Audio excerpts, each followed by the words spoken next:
Brazil, रूस, भारत, चीन और दक्षिण अफ्रीका के नेता आज समूह के वार्षिक शिखर सम्मेलन के लिए रूस के कजान में इकट्ठा हो रहे हैं। यह पहला मौका होगा जब ब्रिक्स के नए सदस्य भी वार्षिक शिखर सम्मेलन में शामिल होंगे।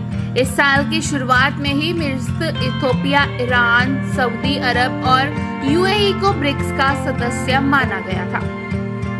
इस साल ब्रिक्स की अध्यक्षता रूस के पास है।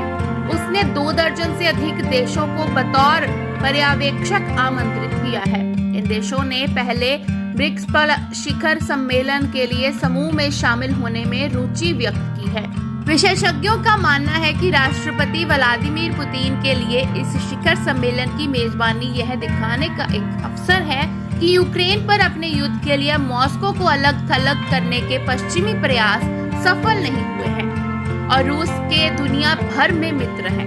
ब्रिक्स के नेता रूस और चीन का लक्ष्य पश्चिम नेतृत्व वाली सुरक्षा और वित्तीय ढांचे का विकल्प बनाना है और अपने समूह का विस्तार करना है, जिससे पूरी दुनिया में ब्रिक्स का दबदबा बढ़े और पश्चिमी प्रभाव को कम किया जा सकता है। 30 से ज्यादा देशों ने ब्रिक्स में शामिल होने के लिए औपचारिक रूप से आवेदन किया है या अपनी इच्छा जताई है। इनमें दक्षिण पूर्व एशियाई देश थाईलैंड, मलेशिया और वियतनाम, नाटो सदस्य तुर्की, अल्जीरिया जैसे प्रमुख तेल और गैस उत्पादक, दुनिया का सबसे बड़ा मुस्लिम देश इंडोनेशिया, नाइजीरिया जिसकी आबादी अफ्रीका में सबसे ज्यादा है और दुनिया का 8वां सबसे ज्यादा आबादी वाला देश बांग्लादेश शामिल है। उभरती अर्थव्यवस्थाओं के इस उभरते समूह में शामिल होने के स्पष्ट आर्थिक लाभ हैं। ब्रिक्स में शामिल 10 देश दुनिया की 45% आबादी, दुनिया के आर्थिक उत्पादन का 28% और वैश्विक कच्चे तेल का 47% प्रतिनिधित्व करते हैं। ब्रिक्स के भीतर व्यापार एक ऐसा क्षेत्र है जिसमें समूह ने अपनी जगह बनाई है। जून 2024 में ब्रिक्स विदेश मंत्रियों की बैठक से निकले एक संयुक्त बयान में ब्रिक्स सदस्यों के बीच व्यापार और वित्तीय लेन देन में स्थानीय मुद्राओं के इस्तेमाल को बढ़ावा देने को प्रोत्साहित किया गया। 1992 के बाद से आर्थिक परिदृश्य में नाटकीय बदलाव आया है। G7 राष्ट्रों की वैश्विक जीडीपी में 45.5% हिस्सेदारी थी, जबकि ब्रिक्स देशों की हिस्सेदारी केवल 16.7% थी। 2023 में ब्रिक्स ब्लॉक की वैश्विक जीडीपी में हिस्सेदारी अब 37.4% है, जबकि G7 की हिस्सेदारी 29.3% है।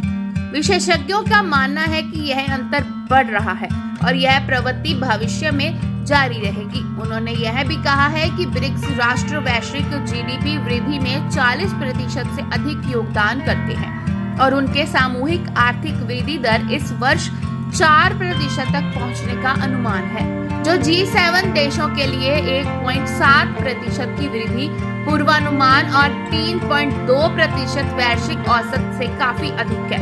पुतिन के अनुसार ब्रिक्स ब्लॉक दुनिया के लगभग 25% निर्यात के लिए जिम्मेदार है।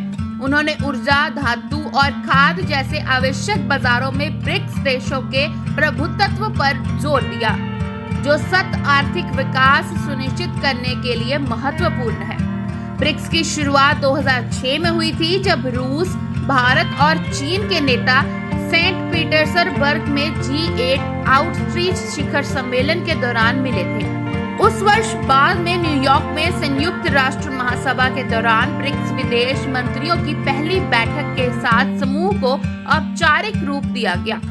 दक्षिण अफ्रीका 2010 में समूह में शामिल हुआ, जिससे इसका विस्तार ब्रिक्स तक हो गया।